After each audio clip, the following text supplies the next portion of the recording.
Hello प्यारे बच्चों, welcome back to my channel Chanderi tuition classes में आपका बहुत बहुत स्वागत और वेलकम है। तो आज हम डिस्कस करने वाले हैं कक्षा 10वीं का 2024 में जो पेपर आया था फाइनल का, एनुअल एग्जाम का हिंदी का, उसको आज हम यहाँ पर समझने वाले हैं। इससे पहले मैंने 2023 के पेपर की वीडियो बना के डाल दी। मैंने पूरा पेपर का सोल्यूशन करवाया है, जैसे मैं इसमें करवाने वाला हूँ। चलिए, तो अगर आपने वो नहीं देखा तो आप उसको भी देख सकते हैं, और पहले इसको वॉच कर लें, वो इसको देख लें। ठीक है। इससे कहते हैं सब लोग कि पुराने पेपर से 10 से 20% का क्वेश्चन ओके नंबर आते हैं। मतलब कि अगर ये 100 नंबर का है तो ये कम से कम इसमें से 20 नंबर का पुराने पेपर में से आता है। देखते हैं कितना आता है। चलिए फिर भी अपन पढ़ लेते हैं अपने लिए। तो क्या है, पढ़ना है। तो सूर सारावली के कवि कौन है? तो डायरेक्ट इसमें कौन है? सूरदास है। ठीक है। दूसरा है कवि निराला का जन्म हुआ था, कब हुआ था? इनका जन्म हुआ था आपका 1879 में। ठीक है। कहीं इनका जन्म 1879 में दिया है, और कहीं इनका जन्म यहाँ पर ये 88 भी बता रहा है, ये बता रहा है ना 889। तो कहीं इनका 88 में भी बताते हैं, 89 में, और कहीं इनका जन्म बताते हैं 899 में। ठीक है। तो आपको कन्फ्यूजन है, इनमें दोनों दोनों में देख लेना। दूसरा आता है कुहासा। कुहासा का अर्थ क्या होता है? कोहरा होता है। कुहासा का अर्थ कौन होता है? कोहरा होता है। और प्रगतिवादी कवि है, जो प्रगतिवादी कवि है आपके, वो कौन है? सुमित्रा नंदन पंत है आपके ये कवि। फिर आता है नेताजी की प्रतिमा की ऊंचाई थी, कितनी थी आपकी? 2 फुट थी। कितनी थी? 2 फुट। ध्यान रखना है आपको, पिछली बार आए थे लोग, बच्चे बहुत कन्फ्यूजन हो गए थे। कलम का जादूगर किसे कहा गया है? तो रामविलास बेनीपुरी को कहा गया है। रामविलास बेनीपुरी को कहा गया है। ठीक है। उसके बाद अगला आता है हमारा खालिस्तान। क्या आता है हमारा? खालिस्तान। तो खालिस्तान में वल्लभाचार्य के गुरु थे। अभी आपने 23 में पढ़ा होगा, 2023 वाले में, जो 2023 में क्वेश्चन पेपर आया था, उसमें क्या लिखा था कि सूरदास के गुरु का क्या नाम था? वल्लभाचार्य। और यहाँ क्या पूछ लिया कि वल्लभाचार्य किसके गुरु थे? तो सूरदास के थे। फिर उसके बाद बताया कि दोहा छंद की प्रथम एवं तृतीय पंक्ति में मात्राएं होती है, कितनी होती है? 13 मात्राएं होती है। फिर आता है रस के अंग होते हैं। तो रस के अंग कितने होते हैं? 4 अंग होते हैं। कितने अंग होते हैं? 4 अंग। ठीक है। और उसके बाद आता है फोर्थ का कि आधुनिक हिंदी की कविता का प्रारंभ संवत से माना गया है। तो 1900 से माना गया है। कब से? 1900 से माना गया है। ठीक है। अगर आपको कोई क्वेश्चन गलत लगता है तो आप गूगल पे जाकर उसको राइट भी कर सकते हैं, क्योंकि मैंने भी इसको सर्च करके ही लिखा है। आप भी वहाँ पर देख के इसको सही कर सकते हैं अगर आपको लगे ये गलत है। ठीक है। और उसके बाद आता है हमारा यहाँ पर क्या? अर्थ की दृष्टि से वाक्य 8 प्रकार के होते हैं आपके। कितने? 8 प्रकार के होते हैं। अगला प्रश्न आता है कि छंद के प्रकार होते हैं। तो छंद के कितने प्रकार होते हैं? 2 छंद, एक मात्रिक छंद, एक वर्णिक छंद। उसके बाद आता है हमारे यहाँ पर क्या? सही जोड़ियाँ। सही जोड़ियाँ क्या है हमारी? वो देखो, सबसे पहला है मैथिली शरण गुप्त। तो मैथिली शरण गुप्त ने कौन सा लिखा? ठीक है। तो वो आपको यहाँ पर देखना है कि मैथिली शरण गुप्त ने क्या लिखा है। ठीक है। तो चलिए हम यहाँ पर इसको देख लेते हैं कि मैथिली शरण गुप्त ने क्या लिखा है। इसके बाद अब यहाँ पर देखो मिलाएंगे हम। तो ये मैथिली शरण गुप्त ने क्या लिखी? पंचवटी। रसाई क्या है हमारी? जो रसाई है वो है हमारा क्या? क्रोध करना। चौपाई कितनी है? 16। एक अंक को कहते हैं एकांकी। शिव जो शिव पूजनीय सहाय, जो शिव पूजनीय सहाय है वो आपके हो जाएंगे किसे? क्या लिखा है उन्होंने? माता का आंचल। और राम वृक्ष बुरी बुरी कहाँ रहते हैं? मुजफ्फरपुर में। ये सब इतने सारे जो बचे हैं वो सब ऐसे ही रह जाएंगे आपके। ठीक है। उसके बाद आते हैं हम क्या पर? सत्य असत्य पर, सॉरी एक वाक्य में उत्तर पर। तो एक वाक्य उत्तर में क्या लिखा है? सबसे पहला प्रश्न लिखा है हमारा क्या कि रामचरितमानस का मुख्य छंद कौन सा है? तो चौपाई तथा दोहा। क्या है? चौपाई तथा दोहा है, दोहा। ठीक है। अगला प्रश्न है, देखो क्या लिखा है कि विनय पत्रिका की रचना किस भाषा में हुई है? तो ब्रज भाषा में हुई है। किस भाषा में? ब्रज भाषा में हुई है, ब्रज भाषा में। अगला है कि काव्यानी किसकी रचना है? तो जयशंकर प्रसाद की है। किसकी है? जयशंकर प्रसाद। ठीक है। उसके अगले बाद आता है कि अट नहीं रही कविता किस बात को प्रकट करती है? किसको करती है? अट नहीं रही कविता फागुन, किसको? फागुन की मादकता का प्रकट करती है। ठीक है। अगला आता है कि कवि नागार्जुन का मूल नाम क्या था? तो उनका था वेदनाथ मिश्र। क्या था? वेदनाथ मिश्र था। वेदनाथ मिश्र था। अगला आता है कि निराला रचनावली में कितने खंड हैं? तो 8 खंड है। ठीक है। आता है आपका क्या? सत्य असत्य। पहला क्वेश्चन क्या है हमारा कि श्री कृष्ण ने गोपियों को समझाने उद्धव को भेजा था। बात सही है, भेजा था। अगला, बिस्मिल्लाह खां हिंदू मुस्लिम एकता के समर्थक थे। हाँ। पर्वतीय सुंदरता पर्वतीय सुंदरता मन को नहीं भाती, गलत है, नहीं भाती। ठीक है, और संस्मरण में ऐसा थोड़ी पर्वतीय सुंदरता मन को नहीं भाती, भाती है ना, मगर इन्होंने कहा नहीं, तो गलत हो गया। संस्मरण में कल्पना तत्व की प्रधानता होती है, नहीं होती। अगला है आपका कि हिंदी का प्रथम उपन्यास परीक्षा गुरु माना गया है। हाँ, और अगला है कि कहानी के 6 तत्व होते हैं, कहानी के 6 तत्व होते हैं। उसके बाद आते हैं हम यहाँ पर हमारे क्वेश्चन आंसर। चलिए इनको हम पढ़ लेते हैं क्वेश्चन आंसरों को। क्या लिखा है हमारा कि सबसे पहले लिखा है कवि नागार्जुन की 2 रचनाओं के नाम। तो 2 रचनाएं कौन सी है? तो आखिर ऐसा क्या कह दिया और युगाधार।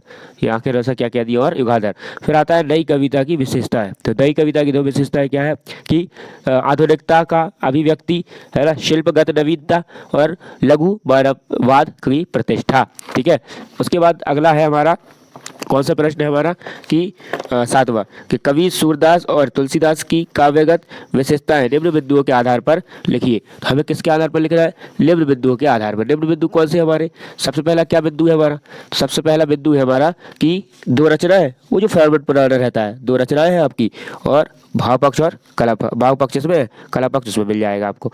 ठीक है, सबसे पहले हमें इसकी 2 रचनाएं लिखना है। तो कवि की कौन सी 2 रचनाएं हैं हमारी? तो सूरसागर, साहित्य लहरी, सूरावली, है ना। फिर उसके बाद हमें लिखना है भाव पक्ष। तो हम भाव पक्ष में बहुत सारी चीज़ें लिख सकते हैं, जैसे सूरसागर श्रृंगार रस के सहयोग किया है इन्होंने, श्रृंगार रस लिखा है, प्रकृति चित्रण किए इन्होंने बड़े बड़े, है ना। भक्ति भावना को उच्च कोटि में भक्त थे ये, है ना, उनके राधा कृष्ण और उनके मन में कृष्ण के प्रति अन्य भाव थे, है ना। सूरदास ने वात्सल्य रस के दोनों पक्षों का सहयोग और वियोग विस्तृत वर्णन किया है। ठीक, और इन्होंने प्रकृति चित्र का वर्णन भी किया है, भगवान श्री राम की अनेक लीलाओं का वर्णन का भी इन्होंने किया है।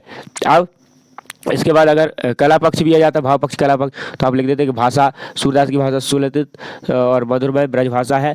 उसका शैली सूरदास ने गैर पद शैली का प्रयोग किया है। उपमा, उत्प्रेक्षा, रूपक, अलग रस, अनुप्रास आदि अलंकारों का इन्होंने इस्तेमाल भी किया है। सूरदास ने ब्रज भाषा में साहित्य रचना प्रारंभ की। सूर की यह भाषा साहित्यिक होते हुए भी आम बोलचाल की भाषा में बहुत निकट है। ठीक है, साहित्य में स्थान तो आपको हर उसका ही लिखना है। तो साहित्य में स्थान क्या हो जाएगा? साहित्य में आप डायरेक्ट भी लिख सकते हैं इतना तो कि साहित्य में स्थान, जैसे अभी किसका पढ़ रहा है? कबीरदास, सूरदास का। तो आप डायरेक्ट कैसे लिख सकते हो कि साहित्य में स्थान कबीरदास जी का बहुत अनूठा है, या साहित्य, यहाँ आप ऐसे लिख सकते हैं कि सूरदास जी का साहित्य में स्थान बड़ा अनूठा रहा है या बहुत फेमस रहा है, ऐसे भी आप लिख सकते हो इसमें। फिर आता है फसल क्या है। तो आपको ये समझ रही है फसल क्या है, वो वाली फसल नहीं पूछ रहे, जो सब्जी वाली जो आप फसल काटने जाते हैं वो फसल। ठीक है, तो अब इसमें पहले और एक और पढ़ ले पर तुलसी वाला। ठीक है, तुलसीदास, तो तुलसीदास की 2 रचनाएं, रामचरितमानस महाकाव्य है जो, एक कविता वाली। भाव पक्ष क्या हो जाएगा इनका कि भक्ति भावना रही इन्होंने श्री कृष्ण के भक्ति और प्रेम के बारे में इन्होंने लिखा है ना। सामान्यवादी दृष्टिकोण रहा, उन्होंने आराध्य राम भक्त थे किंतु अपने सभी को देवी देवताओं को मानते थे।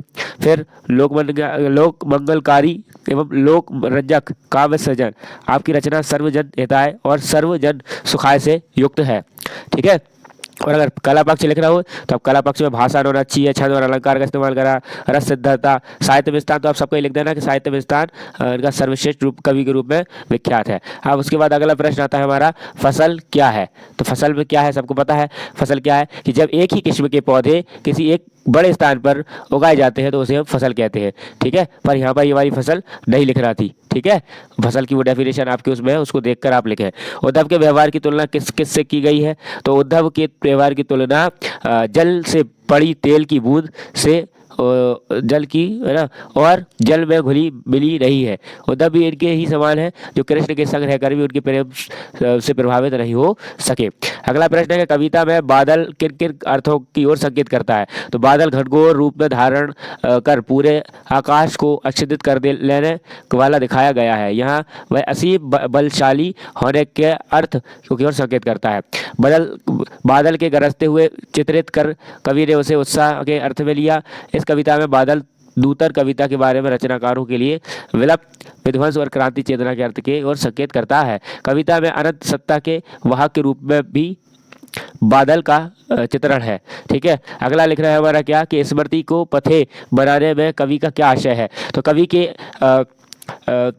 कवि के जीवन का अधिकांश भाग व्यवस्था से भरा रहा है। उनके जीवन में कुछ भी आनंद के क्षण आए हैं जो चांदनी रातों में प्रेयसी में से मिलन की भांति सुखद है। कवि अपने जीवन की दुख भरी यात्रा करते करते थक चुका है। अपने जीवन की राह में आगे बढ़ते हुए कवि कतिपय पुराने सुखद क्षणों को याद करके ही वह अपना सफर तय कर रहा है। ठीक है, उसके बाद अगला प्रश्न आएगा हमारा क्या कि काव्य की परिभाषा लिखिए। तो काव्य की परिभाषा तो आप सब जानते ही हो।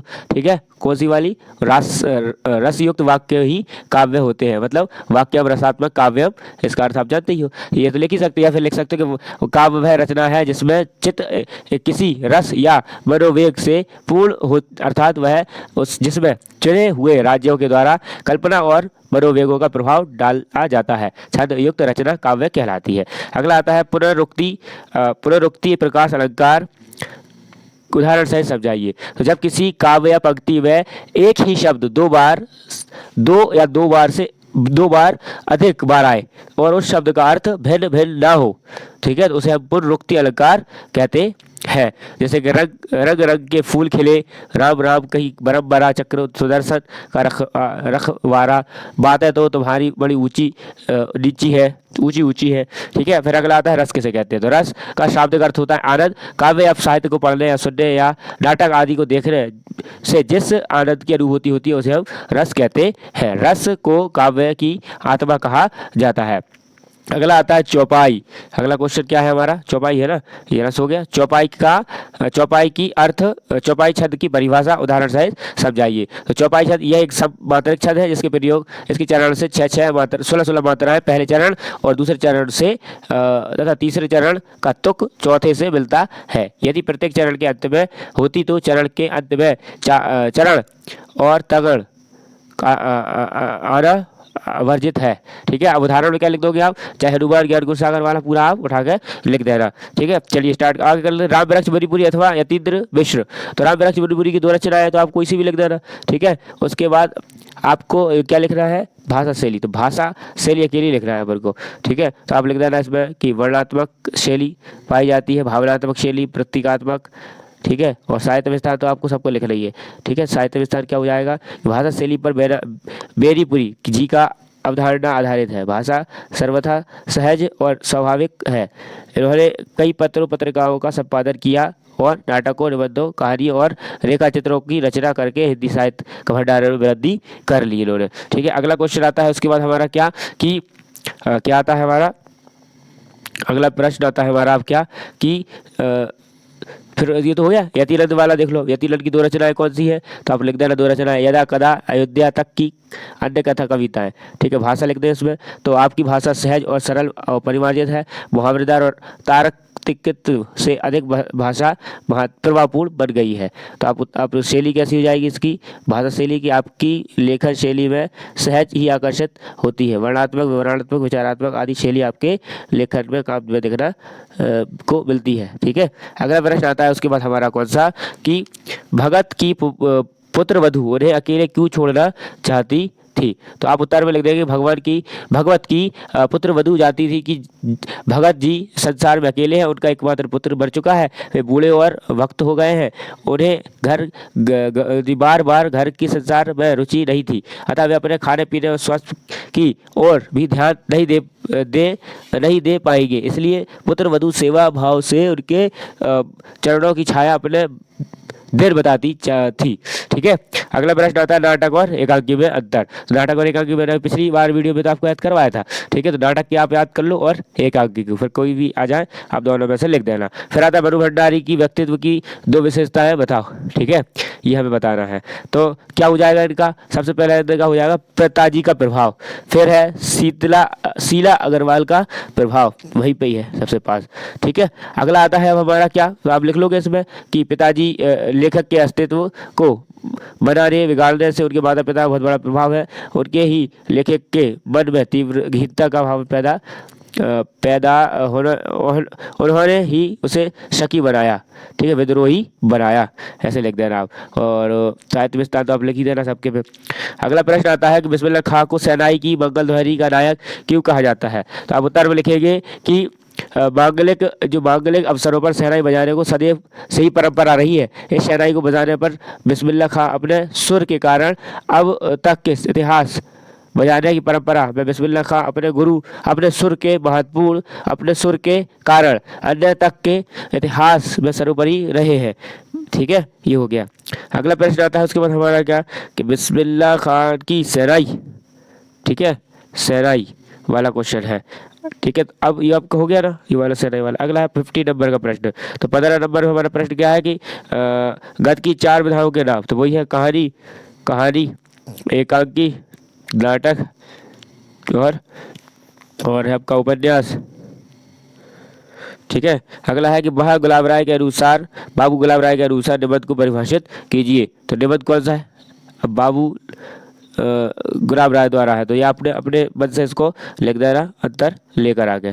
चलो, अगला है कि संधि और समास में अंतर। संधि और समास में अंतर, तो दो वर्गों का योग संधि होता है और दो समान वर्गों का योग क्या होता है? समास होता है। अगला इसको देखो, क्या लिखा है कि संधि और शब्द शक्ति कितने प्रकार की होती है, नाम बताओ। शब्द शक्ति बताना है हमें, तो शब्द शक्ति कितने की होती? बड़ी होती। अब क्या हो जाएगा आपका कि इसमें 3, अभिधा, लक्षणा और व्यंजना। अभिधा, लक्षणा और व्यंजना। ठीक है, ये हो गया आपका। उसके बाद गद्यों को बेहतर मेहनत नाशा मेहनत कश बादशाहों पर शहर क्यों किया गया है? ठीक है, अगला देखो, अगला मतलब कि 17वां प्रश्न, गंगोतक एक रमणीय पर्वतीय स्थल है। इसको सुंदर, आकर्षित तथा रमणीय बनाने में वहाँ के मेहनती लोगों का महत्वपूर्ण भूमिका रही है। गंगटोक में सुबह रमणीक है, शाम रमणीक तथा रात भी रणनीतिक होती है। ठीक है, यहाँ यहाँ रहने वाले लोग बहुत परिश्रम करते हैं। ठीक है, ये हमारा इसका हो जाएगा। अगला है भोलेनाथ अपने अपने साथियों को देखकर ससकना क्यों भूल जाता है? ससकना क्यों भूल जाता है? तो आप उत्तर में लिखेंगे इसमें कि आप उत्तर में लिखो इसको कि उत्तर में है कि प्रस्तुत पंक्ति हमारी पाठ्य पुस्तक 36 से संकलित है। हट नहीं रही से ली गई। इसके कवि सुर का त्रिपाठी निराला है। प्रसंग बना लो और ये सब बना लो। ठीक है, ये सब लिख दोगे तुम लोग। अगला है हमारा क्या कि तो अट रही भोलेनाथ अपने साथियों को देखकर कितना खुश है, तो हो गया था। उसके बाद आता है कि निम्नलिखित पदार्थ को संस्कृत ज्ञात कीजिए। तो ये लिखा अट नहीं रही आबा फागुन की तेल, उसके सर नहीं रहा, तो बहुत सारी चीज़ें हैं। ये पैसेज हो गया। उसके बाद हमारा क्या है यहाँ पर कि ये भी पैसेज हो गया, ये भी आपका पैसेज ही हो गया। ठीक है, तो ये सारे आपका क्या हो गए? पेपर हो गए। मतलब आपको देखी गए दोनों साइड के दोनों बार, तो आप अब एक किताब से मिला के से बहुत सारे प्रश्न बैच कर जाएगी। चलिए, हमने यहाँ पर पेपर पूरा समझा दिया आपको। ठीक है, थैंक्स फॉर वॉचिंग, मिलते हैं नेक्स्ट वीडियो में।